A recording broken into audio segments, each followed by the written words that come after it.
So first உங்கள் பேர் என்ன? ஹாரூன். ஆ ஹாரூன். ஹாரூன். ஓகே.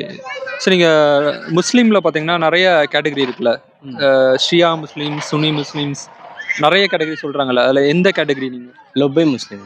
தமிழ் தமிழ் முஸ்லீம். ஓகே. இல்லை, இது என்ன டிஃப்ரென்ஸ்? எல்லாருமே அல்லாஹ் தான் கும்பிட்றாங்க. ஸோ அதில் என்ன கேட்டகரி, எந்ததுனால அது?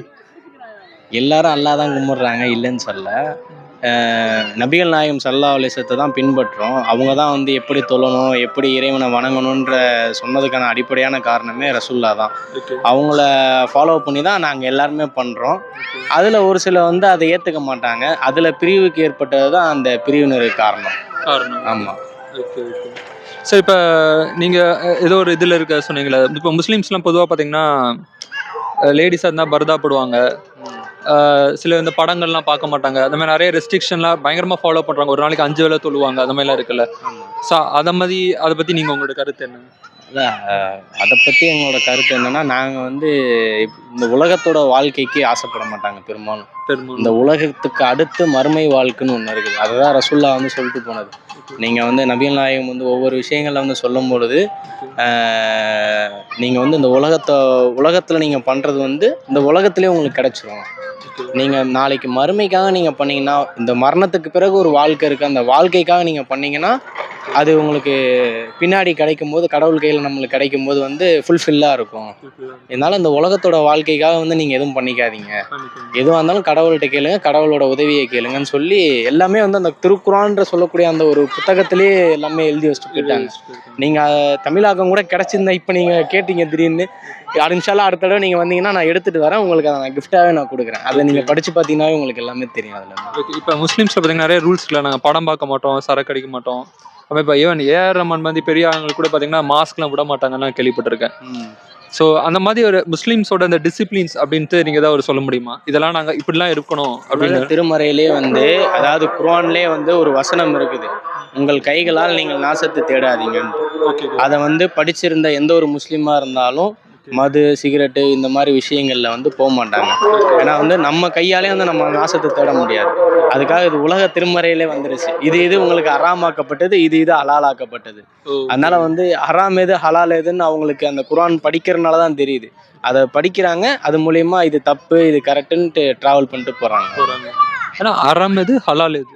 ஆமாம், அதான் சொல்கிறேன்ல, இந்த உலகத்தில் வந்து நம்ம போதையாக எது நம்ம ஏற்றுக்கிறோமோ, சிகரெட்டாக இருந்தாலும் சரி, மதுவாக இருந்தாலும் சரி, சினிமாக்களாக இருந்தாலும் சரி, சினிமாக்கள்லாம் நான் எல்லா சினிமாக்களும் சொல்ல வரல, ஒரு சில சினிமாக்கள் விபச்சாரமாக இருந்தாலும் சரி, இன்றைக்கி பசங்க மத்தியில் பார்த்திங்கன்னா கஞ்சா, ஹான்ஸு போன்ற நிறையா பொருட்கள் வந்துட்டு. ஆனால் வந்து இதெல்லாம் வந்து அந்த குர்ஆனில் வந்து எல்லாமே ஹராம் தான் சொல்கிறாங்களே தவிர ஹலால்னு எதுவுமே சொல்லலை. ஹராம் இதெல்லாம் வந்து தப்பு, இதெல்லாம் பண்ணாதீங்க. ஹராம்னா தப்பு. ஆமாம். ஹலாலானதுன்னா இப்போ உதாரணத்துக்கு எப்படி சொல்கிறதுனா, இப்போ நீங்கள் ஒரு பீஃப் சாப்பிட்டா கூட அது ஹலால் தான். Okay okay. பன்றிக்கு இறைச்சி வந்து எங்களுக்கு ஹராமாக்கப்பட்டது. நோயின் காரணமாக வந்து நீங்கள் சாப்பிடலான்றது விதிமுறைகள் அந்த குர்ஆனில் இருக்குது.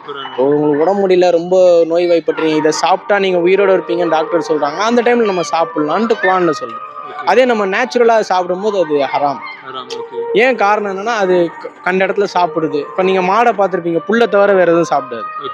ஆனால் அது அப்படி கிடையாது, என்னென்ன சாப்பிடுவோம் உங்களுக்கு நல்லா தெரியும். அதனால வந்து அது ஹராமாக்கப்பட்டது. இதுதான் கான்செப்ட். இது ஹராமு, இது ஹலாலுன்றதுக்கு வித்தியாசங்க. ரெண்டு விஷயம் தான். இப்போ முஸ்லீம்ஸாக இருக்கிறவங்க இந்த ஹலால இருக்கிறத ஃபாலோ பண்ணும், ஹராம் இருக்கிறத ஃபாலோ பண்ண மாட்டாங்க, கூட ஃபாலோ பண்ண மாட்டாங்க அவங்க.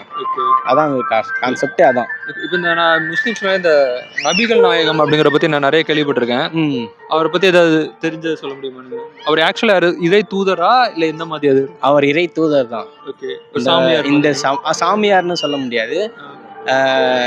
இந்த சமுதாயத்துக்கு இப்படி இருக்கணும், இப்படி தான் வாழணும், இப்படி தான் மக்கள்கிட்ட நீங்கள் பிரச்சாரத்தை எடுத்து வைக்கணும், ஒரு மனிதன்கிட்ட நீங்கள் இப்படி தான் பேசணும், அவர் உங்களுக்கு தீங்கு இழைச்சிருந்தா கூட நீங்கள் அவர்கிட்ட வந்து நற்குணமாக பேசுங்க, உங்களுக்கு ஒருத்தர் கெடுதல் பண்ணால் கூட அவங்கள்ட்ட வந்து நீங்கள் அன்பான முறையில் பழகுங்கன்ட்டு வந்து ஒவ்வொரு விஷயத்தையும் வந்து எங்களுக்கு தொகுத்து கொடுத்த மனிதர்னு பார்த்தீங்கன்னா அவர் தான் இறை தூதர். அதனால் வந்து அவர் வந்து எங்கள் உயிருக்கும் மேலானவர். அது வந்து மாற்று கருத்து இல்லாத ஒரு விஷயம். இப்போ இந்த முஸ்லீம்ஸாக இருந்தவங்க கண்டிப்பாக ஒரு 2 இடத்த விசிட் பண்ணணும்னு சொல்லுவாங்கல்ல, இந்த சவுதி அரேபியாவில் இருக்க உமரா ஹஜ்ஜுன்னு சொல்லுவாங்க. முஸ்லிம் கண்டிப்பா ஏன் அந்த இடத்துக்கு போகணுங்கிறாங்க? என்ன ஸ்பெஷல் முறையில் இஸ்லாம் எங்கேயுமே யாரையுமே சொல்லாது. என்கிட்ட இப்போ வசதி இருக்கு, என்கிட்ட பணம் நிறையா இருக்குதுன்ற பட்சத்தில் இருக்கும்போது நான் அந்த இடத்துக்கு போய் தான் ஆகணும். அங்கே போய் என்னுடைய இந்த உலகத்தில் நான் தெரிந்தும் தெரியாமலும் யாருக்காவது நான் பாவம் செஞ்சிருந்தா அந்த பாவத்தை வந்து அங்கே வந்து நான் இது பண்ணிட்டு வர மாதிரி. அதனால வந்துட்டு அந்த இடத்துக்கு போயிட்டு தான் வரணும். என்கிட்ட பணம் காசு இல்லைன்ற பட்சத்தில் வந்துட்டு எனக்கு அது வந்து கடமைன்றது கிடையாது. இருந்தாலும் அதுக்காக நான் கடவுள்கிட்ட தௌபா கேட்டுக்கலாம். அப்ப அங்க வந்து அல்லாஹ் பிறந்த இடமா அது? எப்படி அது என்ன ரீசன் அது? அது அல்லாஹ் முஸ்லீம் ரிலிஜியன் உருவான இடமா? ஆமா, இப்ராஹிம் நபியால் கட்டப்பட்ட ஒரு காபத்துல்லா தான் அந்த காபத்துல்லான்னு சொல்லக்கூடிய அந்த ஒரு சவுதியில் இருக்கக்கூடிய அந்த ஒரு பகுதி. அது இப்ராஹிம் வந்து அல்லாஹ் கட்டளையிட்டான், அது மூலியமாக கட்டப்பட்டது தான் அந்த காபத்துல்லா. அதன் அடிப்படையில் தான் அந்த காபத்துல்லாவுக்கு போறாங்க ரிசீவ் பண்றதுக்கு. மற்றபடி அதுக்குன்னு தனி ஸ்பெஷல் கான்செப்ட்லாம் கிடையாது. சரி, கடைசி ஒரு கேள்வி. இப்போ குரான்ல சொல்லப்பட்ட விஷயங்கள் ஏதாவது ஒரு 5 விஷயங்கள் சொல்ல முடியுமா? இப்படி இருக்கணும் அப்படின்ட்டு ஏதாவது ஒரு மனுஷனா பிறந்தவன் இதெல்லாம் ஃபாலோ பண்ணணும் அப்படிங்கிற மாதிரி என்னது? கண்டிப்பா வந்து குர்ஆன்ல சொல்லக்கூடிய விஷயம், அதான் முதல் விஷயமே சொல்லிட்டேன், உங்கள் கைகளால் நீங்க நாசத்தை தேடாதீர்கள்ன்ட்டு. அது ஒண்ணு. இன்னொன்னு பார்த்துட்டீங்கன்னா, நம்பிக்கை கொண்டவர்களுக்கு தொழுகை வந்து நேரம் குறிக்கப்பட்ட கடமை. காரணம் என்னன்னா, கடவுளா என்னை ஏத்துக்கிட்டவங்க என்ன தொழுது தான் ஆகணும். 5 வேளை தொழுகையை வந்து சரியான முறையில் தொழுது தான் ஆகணுன்ற கான்செப்ட்.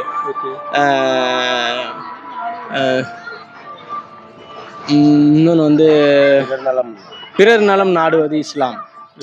காரணம் என்னன்னா, இன்னைக்கு வந்து நிறைய பேர் வந்து அடுத்தவன் எப்படி போனாலும் பரவாயில்ல, நான் நல்லா இருந்தா போதும்னு சொல்லக்கூடிய கான்செப்ட்லாம் இன்னைக்கு இருக்கிறாங்க. ஆனால் இஸ்லாமத்தை பொறுத்தவரை அந்த கான்செப்ட் கிடையாது. கீழே ஒரு கல் இருந்தால் கூட அந்த கல்லை எடுத்து போடுறது தான் இஸ்லாம். அதனால தான் பிறம் நலம் நாடுவது இஸ்லாம்னு சொல்கிறாங்க. இன்னொன்று வந்து நிச்சயம் இல்லாத இந்த உலகம்.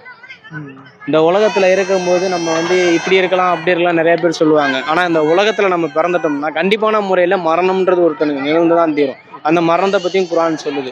நிச்சயமான முறையில் கண்டிப்பான முறையில் மரணம்ன்றது உங்களுக்கு வந்து தான் ஆகும். அந்த மரணத்தை யாராலையும் தடுக்க முடியாதுன்ட்டு. இந்த மாதிரி வந்து பல விஷயங்கள் இருக்குது. அதை நம்ம படிக்கும்போது தான் அதை ரீட் பண்ணும்போது தான் நம்மளுக்கு அது தெரியும். அது சும்மா ஒரு புத்தகமாக இருக்க வரையும் அது நம்மளுக்கு தெரியாது. அதை உட்காந்து நம்ம ஆழமாக உட்காந்து படிக்கும்போது தான் அதோட கருத்துக்களை பற்றி நம்மளால் அதிகமாக தெரிஞ்சுக்க முடியும். இப்போ இந்த 5 பேரை தொழுகிறாங்களே, இப்போ முட்டி போட்டு இப்படி பண்ணுவாங்க, நான் பார்த்துருக்கேன். அப்போ என்ன பண்ணுவாங்க? ஆக்சுவலாக ஏதாவது மந்திரம் ஏதாவது சொல்லுவாங்களா இல்லை எப்படி? அது இறைவனை புகழ்வாங்க, அவ்வளோதான். புகழ்வாங்க, இறைவனை புகழ்வாங்க, இறைவன்ட்ட வந்து மன்னிப்பு கேட்பாங்க. அது வந்து கண்டினியூவாக பண்ணிட்டே இருக்காங்களே இப்படி முட்டி போட்டு? அது என்ன ஆக்சுவலாக அது ஏதாவது ப்ரொசீஜர் இத்தனை தடவை நம்ம? ஆமாம், இப்படி தான் தொழணுன்ட்டு. அதான் நபிகள் நாயகம் ஸல்லல்லாஹு அலைஹி வஸல்லம் இப்படி தான் நீங்கள் இறைவனை வணங்கணும்னு சொல்லுவாங்க. ஒவ்வொருத்தவங்க ஒவ்வொரு ஸ்டைலில், ஒவ்வொரு மனிதர் ஒவ்வொரு கடவுளுக்கும் ஒவ்வொரு சித்தாங்க இருக்கும். இப்போ முருகனை வந்து முருகன் எப்படி வணங்கணும், ஜீசஸை பார்த்தா ஜீசஸ் எப்படி வணங்கணும். அதே மாதிரி வந்து நீங்கள் முஸ்லீம்னா அந்த முஸ்லீம் கான்செப்டில் நீங்கள் எப்படி வணங்கணும்னு சொல்லிட்டு தெளிவாக எல்லாமே வந்து பிரிண்ட் பண்ண மாதிரி சொல்லிட்டு போயிட்டாப்ல. Okay sir, thanks. தேங்க்ஸ்.